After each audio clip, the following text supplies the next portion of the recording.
lii yéen kay xëy tey ñu ànd ci ak Barthélémy Ngom.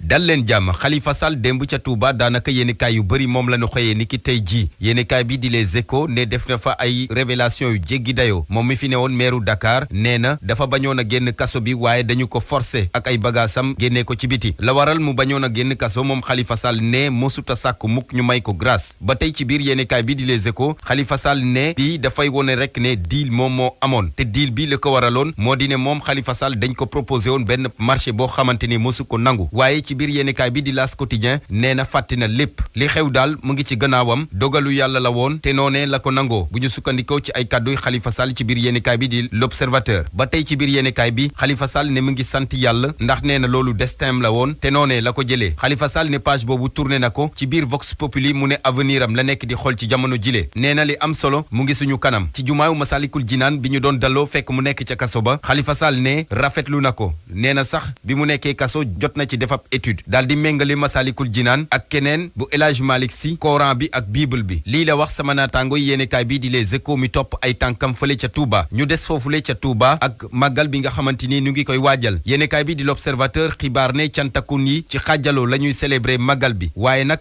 ndox mu sedd am na ci ndax ministre de l'Intérieur dox na ci tànku jàmm li ko waral nag moo di ne bii mooy premier màggal bi gannaaw ba Cheikh Béthio Thioune wàccee liggéey Aly Ngouille Ndiaye mi dugg ci diggante bi ba am ci pexe nee na Serigne Saliou Thioune ak ay taalibeem ca jannatul maxwa la ñuy des ci màggal bi soxna Aïda Thioune moom ca ngaabu lay jëm ak ay taalibeem lii la yéenekaay bi di L'Observateur xamle beneen ab actualité ci presse bi ci suba mu di dialogue politique bi ñeel rationalisation ak it financement bi jëm ci parti politique yi Sud Quotidien moo ko xëyee sama naataango nag jox ci kàddu ñu seen xam-xam màcc ci wàllub élection waaye ñoom ñëpp a ànd ne li am Sénégal amul fenn lu ëpp ñetti téeméeri parti politique loolu dees ko war a xoolaat Ababacar Fall bu groupe de réflexion et d'appui conseil ñeel wàllum démocratie participative ak it yorin gu sell ak it Val Jojo Ndiaye bokk ci collectif bi ëmb kuréel yi nekk ci société civile bi ñoom ñëpp a ànd ne ci jamono ji faw ñu réformer cadre juridique bi nga xamante ni méngootul ak jamono su ko defee ñu gën a mën a lijjanti lii di parti politique yi doog a jublu nag ci seeni financement loolaa tax sax moom Ababacar Fall jàpp ne faw ñu càmbaraat loi bi ñeel parti politique yi fii ci Sénégal waaye nag nañu bàyyi xel bu baax liberté wu nit ñi ci nit ñooñu le bokk na ci à la traité yi nga xamante ni IPRES moo leen di gérer IPRES googu fan yi ñu génn daanaka bari woon na coow ba tax sax njiit la ñu jëlee ko fa débat bi ñeel anam yi ñu war a tàbbee directeur général u IPRES xëy ñëwaat ci biir yéenekaay bi di Les Échos Mody Guiro moo ci joxe kàddoom ne nag kafu ci réew ci ndaxte directeur général bu IPRES moom bu yeboo xam ne du décret moo koy fal waaye conseil d'administration bi moom moo koy fal loolaa tax mu ne na leer ci bopp Macky Sall keneen ku joxe kàddoom ci beneen ab sujet di Boubacar Seye bu Horizon Sans Frontières ci dàq gi ñu dàqee ay sénégalais ca biti réew ndaxte amuñu ay papier moom dafa jàpp ne nguurug Sénégal warul jaay dignité ay doomam la tax mu wax ko moo di gouvernement italien bi nga xamante ni dafa taqal nguurug Sénégal ci mbirum rapatriement ay sénégalais yu amul papier gouvernement Italie dafa xibaar démb ne signé na ab décret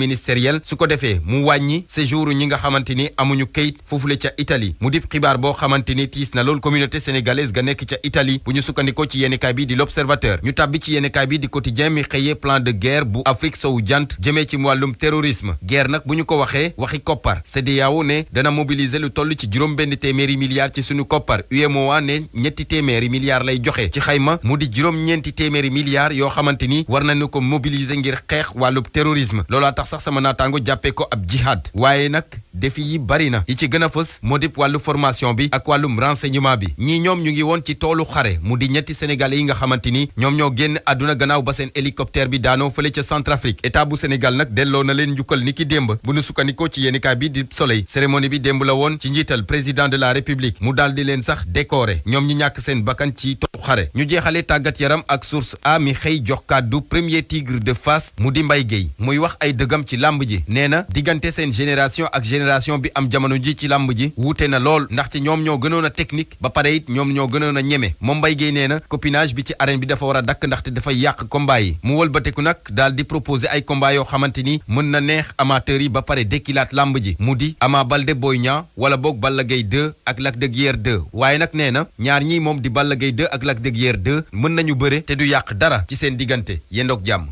ci Sénégal. cheetetetet mais yow sawaay yow fu ñu la fekk yaa ngi ci kanamu ordinateur bi wala sa kanamu tablette ba sa téléphone portable lu xew mais damay lire ay information waaw xoolal boo bëggee am ay information yu leer nañ et en temps réel duggal ci www.senegal7.com ay information yu wóor. man de maa ngi application Sénégal 7 lépp lu xew dama koy jot ci sama téléphone ci tàng bi te nag application Sénégal 7 am ko yomb na da ngay dugg ci Play Store wala Apple Store nga télécharger ko rek xam li xew ci réew mi ak la xew ci bitim réew te nag dara du la ci umpu sport culture politique société lépp lu soxal dundu doomu aadama ñu ngi ci application Sénégal 7. man Ndoye Bane chaîne YouTube Sénégal 7 ci laay seetaan ay vidéo yu am solo di ci seetaan sport di ci seetaan tamit ay faits divers yoo xam ni day xew ci réew mi ak bitim réew. Vous voulez des informations en temps réel? Cliquez sur www.senegal7.com. Sénégal 7, le roi de l'information en temps réel. Sénégal lay delloo